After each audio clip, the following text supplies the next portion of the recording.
أنا أول مرة أشوف أغبياء في العالم، في أغبياء في العالم تتعلم من أخطائها، إلا دولة الكويت ما يتعلمون من أخطائهم.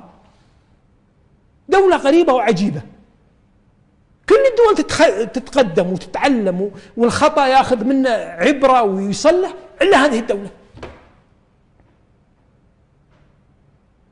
وزير يطلع ما همه اللي أمام عينه المقربين والتنفيذ، ورئيس الوزراء لا يهش ولا ينش.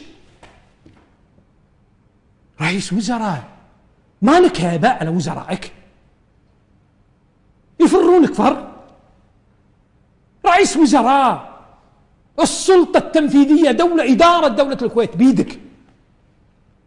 وروح يا فهود اعمل وتصل على تويتر وجمع لي مجموعة طق مجموعة. رئيس وزراء ولدك يشرق فيك ويغرب فيك ويجمع المتردية والنطيحة لضرب أبناء الشعب الكويتي.